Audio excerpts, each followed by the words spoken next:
आदाब प्यारे विद्यार्थियों, अज अपनी क्लास नंबर 4 है। इस तो पहला आपां हरूफे तहजी पढ़ चुके हैं और हरूफे तहजी दे विच आपां अपने टोटल 38 आपां पढ़ चुके हैं हरूफ। इसनों आपां सारे नूं कवांगे हरूफ ए तहजी। हरूफे तहजी, हरूफे तहजी। इस दे विच आपां टोटल 38 वर्ड पढ़ चुके हैं। ठीक है जी, 38 वर्ड। और अज आपां कुछ दी हुण प्रैक्टिस भी करांगे नाल नाल। इस दे लई कुछ वर्ड दी आपां ने मान लो कि गग्गा पढ़िया सीगा, गग्गा। गग्गे लिए आपां पढ़िया गाफ। गग्गे पैर बिंदी, इहदे लई गैन। सस्सा, सस्से लिए आपां ने पढ़िया सी। स्वाद, जेह्ड़े कि दोनों 0.5% ने, और सीन आपां पढ़ा है 99%। सी स्वाद। जज्जे पैर बिंदी, जज्जा। पहला तो जज्जा पढ़िया, जज्जे लिए पढ़िया आपां ने जीम। क्लीयर। चच्चे लिए चे। इस दे 3 नुक्ते।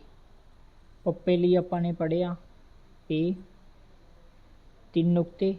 अगर यही 3 नुक्ते ऊपर चले जाने बन जाएगा सी, यानी कि सस्सा।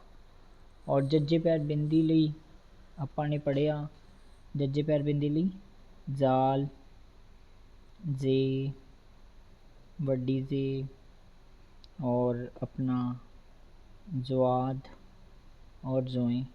उम्मीद है सारे विद्यार्थियों को ये क्लीयर हो गया होगा, नहीं तो सब तो वध कन्फ्यूजन ये ही रही है। बच्चे पूछते हैं सर ये असी किमें क्लीयर करांगे। उम्मीद है सबनों क्लीयर हो गया होगा कि मेन केड़ा यूज़ करना पाने। बाकी जिमें जिमें आप प्रैक्टिस करते जावांगे उमें उमें आपां नूं अगे दे अगे पता चलता जाएगा। और स्टैप बाय स्टैप थोड़ी पेशेंस रखो, स्टैप बाय स्टैप थोड़े सारे डाउट क्लीयर होंदे जाएंगे। और क्लास के नाल बने रहो, उम्मीद है। और अपने होर भी जिन्ने भी जानकार थोड़े दोस्त साथी घरे भैन भरा उन्होंने सब तो वध चैनल सबसक्राइब करवाओ और अगे दी वध तो वध वीडियो नूं शेयर करो, ताकि इस चीज़ का फ़ायदा वध तो वध विद्यार्थी ले सकन। ठीक है जी। और इस दे नाल ही हुण आपां अपने ये स्टैप तो बाद अपने मेन स्टैप किन्नी आपां चल रहे हैं अपने। मान लो कि आपां हुण ये तो सीगा सिंपल अल्फाबेट, हुण आपां पढ़ना 2-2 अल्फाबेट जोड़ने, फिर 3-3, फिर 4-4। आपां मेन वो स्टैप किन्नी आ रहे हैं। आपां ने मान लो कि लिखना है बर। ठीक है जी। रबर और रब। आपां ने 3 शब्द ले लिए। ਇਹਦੇ ਵਿੱਚ अपने को बब्बा की अपने को इत्थे फस्ट है। बब्बा इत्थे अपने को की है फस्ट। इत्थे बब्बा की हो गया मिडल। इत्थे बब्बा की हो गया लास्ट। समझण वाली गल ये है भी हर अल्फाबेट दे 3 शक्लां होंदियां ने, या तो फस्ट आएगा, या वो मिडल च होएगा, या वो लास्ट। लास्ट च तो इक्को ही आएगा, फस्ट च भी इक्को ही मन्निया जाएगा।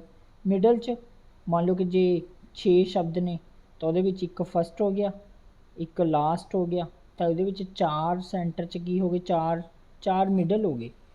यही शक्लां होणगियां ना। इस तो इलावा तो होर कोई पोजीशन नहीं हो सकती किसी वर्ड की, या फस्ट होएगा या मिडल या लास्ट। तो हुण इस तरह हुण अपने जोड़े अल्फाबेट ने हुण आपां इन्हां दे आपां नूं मान लिया कि अगर ये लिखना है भी बब्बा बत्त लिखना है, आपां बब्बा ता बत्त लिखना है। आपां ये तो लिख नहीं सकते हुण पहला जी बब्बा आ पढ़ाया तत्ता मैंने ये पढ़ाया, चलो बत्त की जगह बत्तप लिखना मान लो कि, फिर पप्पा ये इस तरह तो नहीं आप लिख सकते हुण भी सारे वर्डां नूं चक के इन्ना वड्डा वड्डा लिख दिए। ठीक है जी। इन्ना इस दे लई इन्हां नूं हुण आपां की करांगे, आपां शॉर्ट करांगे। शॉर्ट इन्हां दे शॉर्ट शक्लां पढ़ांगे हर एक दे तीन तीन रूप बने हुए ने, फस्ट, मिडल और लास्ट। फस्ट, मिडल और लास्ट। अलीफ कितने मर्जी आ जाए सेम ही रहेगा, यदि कोई पोजीशन चेंज नहीं होने वाली, इन्हें कोई फर्क नहीं पैने वाला। अगर बे फस्ट आ गया तो इस तरह हो जाएगा छोटा जिहा, फस्ट और मिडल सेम रहनगे। लास्ट वही है जोड़ा आप पढ़िया, ये थोड़े बे की स्टार्टिंग वाले की शेप थोड़ी होगी, वो तुसी सही कर लियो। पे पे पे लास्ट वही ने जोड़े आप पढ़े ने हुण पे। इसी तरह ते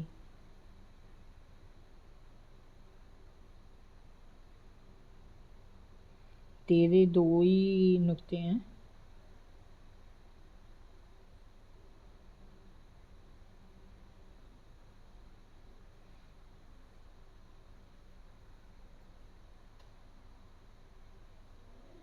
टी, फिर आएगा टी,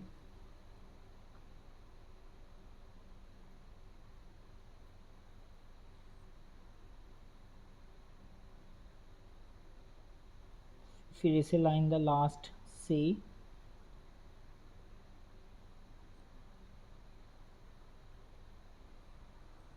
ठीक है जी। अलीफ, बे, पे, ते, टी और से। मेन इन्हां दा की है, मेन बे तो लैके से तक इसका साइज ऐ कर लेना अपने, बे बे बे सब का सेम कर लियो बे, बस इन्ना हो जाएगा, ठीक है जी। इस दे नाल ही आपां अपनी अगली लाइन करते हैं।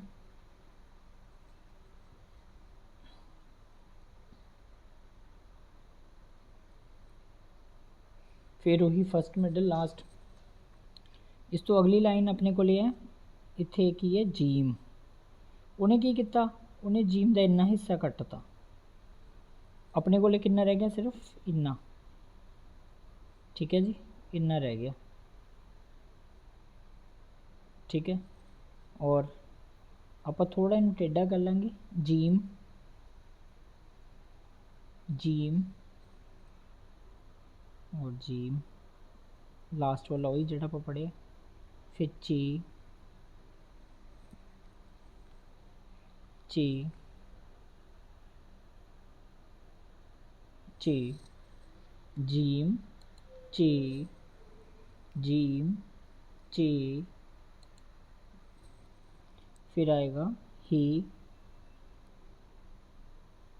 ही ही, फिर आएगा ही ही खे, यानी कि खखे पैर बिंदी। अलीफ, बे, पे, ते, टे, से। जीम, चे, हे, खे। अलीफ, बे, पे, ते, टे, से। जीम, चे, हे, खे। इसनों भी अपनी कॉपी ते उतार लो, और खे तक ही अज आप पढ़ांगे। ये कुछ स्टैप बने हुए ने, आप उसी तरह चलांगे, स्टैप बाय स्टैप चलांगे। इस करके जो जो पढ़ाया जाता है वो एक स्टैप है, और वो अकॉर्डिंग ही पढ़ो, ठीक है जी। तो हुण आप इसे खे तक दे एक्सरसाइज करांगे और दो दो वर्ड जोड़ने सीख। हुण आप खे तक दे एक्सरसाइज करांगे, इसके शॉर्ट अल्फाबेट तुहानूं पता चल गए ने। मान लो कि हुण आपने लिखना है बत, बब्बा तत्ता बत। आपने की करें, बब्बा में थोनों ये फर्स्ट वाला पढ़ाया था, बब्बा बनाया, और फौरी उस तो बाद अपने की करना, पेन नहीं चकना, उत्थे नाल तत्ता बना देना लास्ट वाला, बत। क्लीयर। बत तो बाद मान लो कि अपने लिखना है पत, पप्पा ते तत्ता। पप्पा फर्स्ट वाला बनाया और तत्ता लास्ट वाला हो गया। अगर इधर पप्पा है ना अपने को, ਆਪਾਂ ਨੇ ਉਰਦੂ 'ਚ ਇੱਧਰ ਰਾਈਟ ਤੋਂ ਇੱਧਰ ਨੂੰ ਪਹਿਲਾਂ ਪੱਪਾ ਬਣਾਉਣਾ ਹੈ, ਠੀਕ ਹੈ ਨਾ। ਇਹ ਨਾ ਹੋਵੇ ਆਪਾਂ ਪੱਪਾ ਵੀ ਇੱਧਰ ਬਣਾ ਲਈਏ ਔਰ ਪੱਤ ਦੀ ਬਜਾਏ ਉਹ ਤੱਪ ਬਣ ਜਾਵੇ, ਠੀਕ ਹੈ ਜੀ। ਬੱਤ ਪੱਤ, ਮੰਨ ਲਓ ਕਿ ਆਪਾਂ ਨੇ ਲਿਖਣਾ ਤੱਤ, ਸਿਰਫ ਉੱਥੇ ਤੱਕ ਗੱਲ ਕਰਾਂਗੇ ਜਿੱਥੇ ਤੱਕ ਆਪਾਂ ਨੇ ਸ਼ਾਰਟ ਪੜ੍ਹੇ ਨੇ। ਤੇ ਫਸਟ ਵਾਲਾ ਆਇਆ, ਫਿਰ ਤੱਤਾ ਅੱਗੇ ਆ ਗਿਆ, ਤੱਤ। अगर तट लिखना हो तत्ता आया फर्स्ट वाला, टैंका आ गया लास्ट वाला, तट। उम्मीद है सबनों समझ आ रहा होगा, ठीक है जी। और इस दे नाल ही मान लो कि अपने बब्बे नूं करना लिखना है, बब्बा आया फर्स्ट वाला, जिथे बब्बा खत्म होया उत्थे ही आप करना उपर नूं कर देंगे, बब्बे नूं करना हो गया। क्लीयर जी। मान लो कि जज्जे नूं करना लिखना है, जीम आया फर्स्ट वाला, जिथे जीम खत्म होया पैन नहीं चकना उत्थे ही करना आ गया उपर नूं, जज्जे नूं करना जा, ठीक है जी। तो हुण आपां कुछ शब्द लिख रहे हैं, तुसीं इसकी प्रैक्टिस कर लेनी है और आपां फिर कल मिलते हैं। ਆਪਾਂ ਲਿਖਾਂਗੇ, ਮੰਨ ਲਓ ਕਿ ਇਹ ਤੁਸੀਂ ਘਰੋਂ ਪ੍ਰੈਕਟਿਸ ਕਰਨੀ ਹੈ। ਜੱਜਾ ਬੱਬਾ ਜੱਬ, ਚੱਚਾ ਟੈਂਕਾ ਚੱਟ। ਇਹ ਜਿਹੜੇ ਵਰਡ ਨੇ ਨਾ ਇਹਨਾਂ ਦੇ ਕੋਈ ਮੀਨਿੰਗ ਨਹੀਂ ਬਣਨਗੇ, ਇਹ ਜਸਟ ਆਪਾਂ ਨੇ ਕੀ ਹੈ ਅਲੀਫ ਤੋਂ ਖੇ ਤੱਕ ਦੇ ਵਿੱਚ ਰਹਿ ਕੇ ਪ੍ਰੈਕਟਿਸ ਕਰਨੀ ਹੈ। ਤੱਤਾ ਬੱਬਾ ਤਬ, ਕਲੀਅਰ। ਟੈਂਕਾ ਬੱਬਾ ਟਬ, ਚੱਚਾ ਬੱਬਾ ਚੱਬ, खखा बब्बा खब, खखा पप्पा खप, जज्जा टैंका जट। क्लियर जी। इसी तरह आप लिख लेंगे बब्बा पप्पा तत्ता बपत, चच्चा पप्पा टैंका चपट। क्लीयर जी। और नाल ही आप लिख लांगे बब्बा तत्ता सस्सा बतस। ये एक्सरसाइज दी तुसी घरों प्रैक्टिस करनी है और आप कल मिलते हैं दोबारा नवी क्लास दे नाल। तद तक लई खुदा हाफिज़।